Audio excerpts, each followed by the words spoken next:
বেশি কিছু না সাকিবিয়ান ভাইরা বোনেরা, এখন একটা পাবলিক রিয়াকশন ভিডিওর রিয়াকশন করব।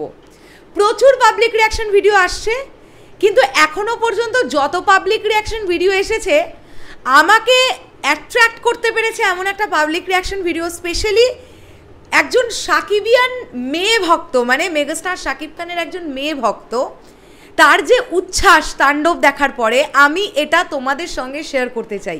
এবং আমার মনে হয় তোমরা ম্যাক্সিমাম অনেকেই দেখে ফেলেছো এই পাবলিক রিয়াকশন ভিডিওটা। যারা দেখোনি তারা একটু আমার রিয়াকশনটা দেখো, কেননা আমি তোমাদেরকে এই ভিডিওটা এখন দেখাবো।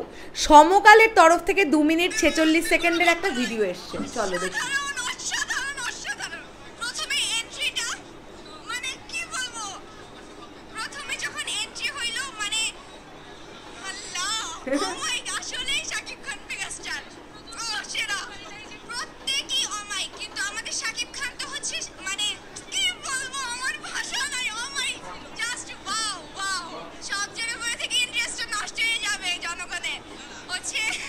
কতটা উচ্ছ্বাসিত তাণ্ডব বিরতি 2 মিনিট বোঝা যায়নি যে উনি নাটক থেকে আসছে। ওনাকে অসাধারণ লাগছে। আফরান নিশোর কথা হচ্ছে, মতোই লাগছে। ওনাকে মনে হয় না যে নাটক থেকে আসছে, ছোট পর্দা বড় পর্দা এরকম কিছু মনে হয় না। ওনাকে নায়িকার মতোই লাগছে। ও আচ্ছা, না সাবিলা নূরের কথা বলছেন। ওকে,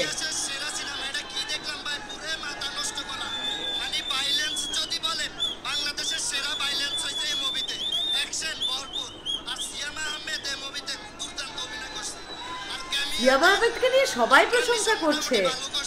কিন্তু শাকিব খানের পরে সিয়ামা আহমেদের অভিনয়টা সেরা ছিল। আর ভাইলেন্স বাংলাদেশের বেস্ট ভাইলেন্স সিনেমা। অস্থির কোনো কথা নাই, শাকিবের অভিনয় জোস, মুভি জোস, অনেক ভালো ছিল। রাহিম রাফির সিনেমা কখনো আমাকে হতাশ করেনি, এখনো হতাশ করেনি।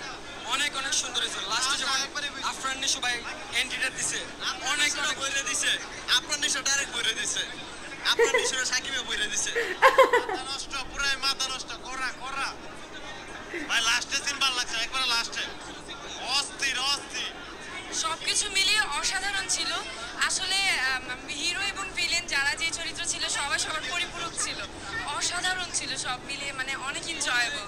আর এখানে অনেকজন ছিল, তো মানে একসাথে যেমন শাকিব খান ছিল, সিয়াম আহমেদ এবং আফরান নিশো, তো সবারই আমি বিগ ফ্যান। আমরা 3 বোনই বিগ ফ্যান, তো এনজয় করছি অনেকটা। বেশ অ্যাড শুরু হয়ে গেছে। মানে আমরা ব্যাপারটা কি দেখতে পেলাম যে সবাই তো এত এত এত ক্রেজি হয়ে গেছে পুরো তাণ্ডব দেখে। সবাই তো চিৎকার করছে সিনেমা হল থেকে বেরিয়ে। মানে একজন বোনকে দেখলাম, সে তো বলছে বাপরে বাপ কি হয়ে গেছে এটা। এবং যেমন আমরা পুরুষ মানুষ বা ছেলেদের যেমন রিয়াকশন পাচ্ছি, ঠিক তেমনই মেয়েদের রিয়াকশনও পাচ্ছি। মানে সমপরিমাণ ভিড় হচ্ছে, যেমন ছেলেরা যাচ্ছে পুরুষেরা যাচ্ছে, তেমনই নারীরাও যাচ্ছে, মেয়েরা যাচ্ছে। এবং এই একটা ব্যাপার হয় কি, একটা সিনেমা কখন ব্লকবাস্টার হয়ে যায় জানেন?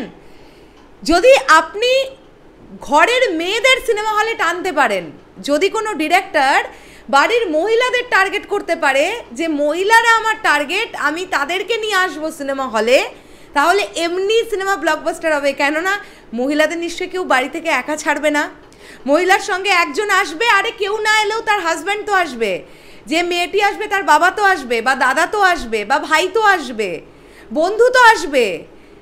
সো বুঝতে পারছেন তো ম্যাজিকটা কি ক্রিয়েট হচ্ছে অলরেডি। আজকে প্রথম দিনেই এই রেসপন্স, দিন তো এখনো বাকি আছে। কত মানুষ তো টিকিটই পাননি তাণ্ডব দেখবার জন্য। খেলা তো আজকে সবে শুরু মাত্র, এখনো তো প্রচুর খেলা বাকি। দারুণ লাগলো তাণ্ডব, পুরো তাণ্ডব মাতিয়ে দিয়েছে গোটা বাংলাদেশ জুড়ে। তোমাদের কাছে কেমন লাগলো এই রিয়াকশন ভিডিওটা প্লিজ কমেন্ট করে জানিও। আমার কাছে দারুণ লেগেছে, তাই আমি এই রিয়াকশন ভিডিওটা রিয়াকশন করলাম। দারুণ শেষ করলাম ভিডিওটা। দেখা হচ্ছে আবার খুব শিগগিরই। কি জানি আমরা কবে তাণ্ডব দেখতে পাবো। এক্সাইটমেন্ট রাখা যায় বলো তো তোমরাই? কি দুর্ভাগ্য আমাদের। টাটা।